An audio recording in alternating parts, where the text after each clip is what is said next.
Hi, so this video is about how to create an offer to purchase in Dotloop. So you're going to go to Start Transactions.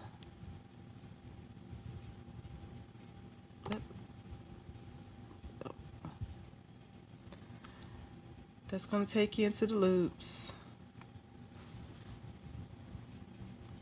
Computer's moving slow.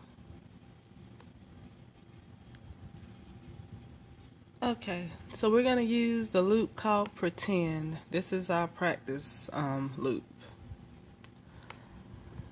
So what you're going to do, you're going to go up to Add Document, go to Templates, go down to 2015, and just type in offer. We want the one that says 2T. Click Add Documents.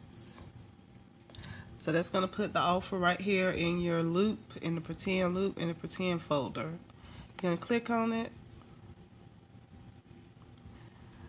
They started doing autofill, which is perfect. So you're basically going to just select the buyer. I'm going to just select myself.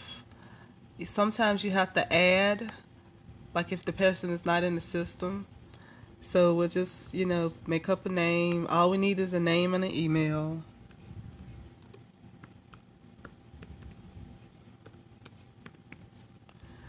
And once you've got that buyer, then you just add person. So I'm going to act like, okay. So most of the time I'm also the buyer's agent. So you're going to click my name as the buyer's agent and either add the buyer or if the buyer's already in the system, just click buyer.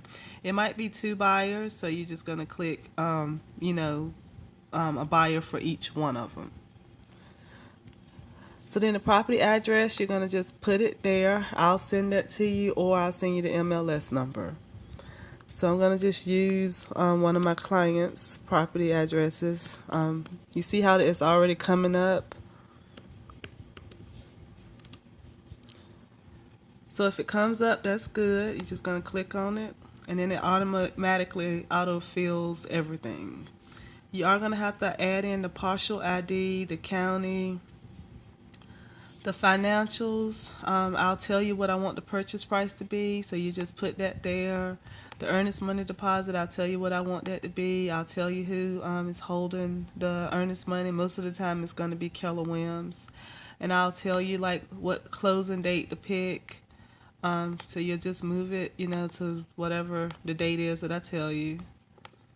I'll probably send this to you in an email. It's just I get busy sometimes and I can't submit offers really, as fast as I need to. You put in the subdivision. I'll tell you that. Deed book and page number, you're probably going to have to leave blank because I'm probably not going to be able to tell you that until I get back online.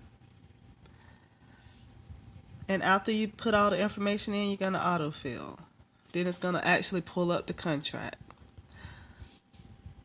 So you do have to put the seller's name in there. I'll tell you that. If I don't, then just leave it blank.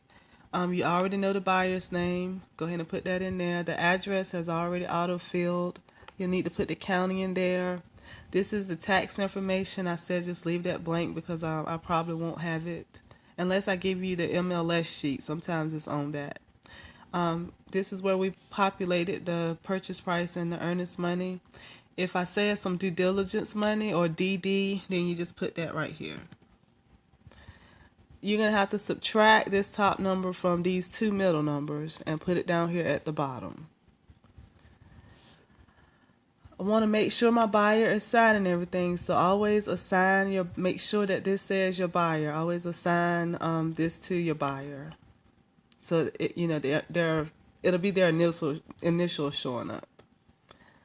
The Keller Williams University is holding the escrow. We already got our closing date in there. I'll tell you when I want the due diligence date to end, and you just put that date there. Nothing on this page. Here, personal property. Most of the time we're asking for the refrigerator, washer, and dryer, so I'll tell you what to write there. at the bottom of each page, don't forget your initials. Just make sure that the buyer is assigned to the buyer. I will let you know what type of loan they're getting. If it's going to be FHA, VA. If it's other, then you're going to put cash here. Some transactions are cash. But most of the time it's going to be FHA, VA. You just check whatever it is I tell you to do. I'll let you know if they have seen the property disclosure, so I'll let you know which box to check. Either they have not received it, they have received it, or it's exempt. If it's a foreclosure, that means it's exempt.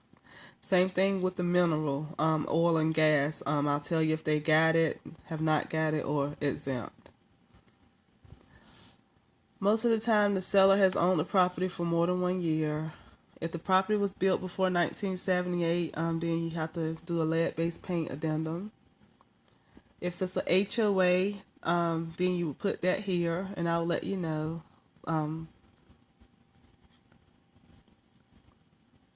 The deed is going to be wrote out to the buyer, so whatever the buyer's name is, you're going to write their name here where the deed is. Settlement number, that's closing costs that the seller is paying. I'll tell you what to put. If it's 0, you could put none. If it's, sometimes it might be like $3,000 or $1,000 or whatever. I also tell you what to check here. If they are not paying for a home warranty, if they are paying for a home warranty, and what the price is. So it's basically just filling out the blanks. And I'll tell you that you should check a block here also. And that's it. You get to the bottom. Just make sure that the signature is assigned to your buyer. It usually is. It usually won't say no one. It'll usually be assigned. And here on this page, always make sure my name is here, and I'll give you my license number. So you're always going to fill that in. 9 times out of 10, if I send you the MLS sheet, then you can fill out the listing agent's information. And that's just putting in that agent's information from the bottom of the MLS sheet. You've seen what those look like when you call the inspection. And this page, you just put the seller here, the buyer there, and the address. And once you finish, I just want you to hit save for right now, because I'll come back and look at it.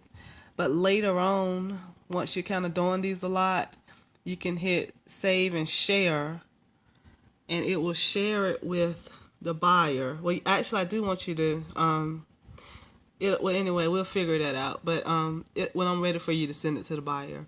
But it will send it to the buyer, and that way they can go ahead and e-sign it. So that is filling out an offer to purchase.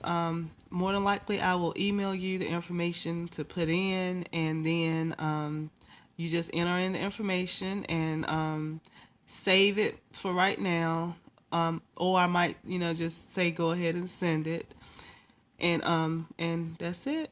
All right, thanks. Bye.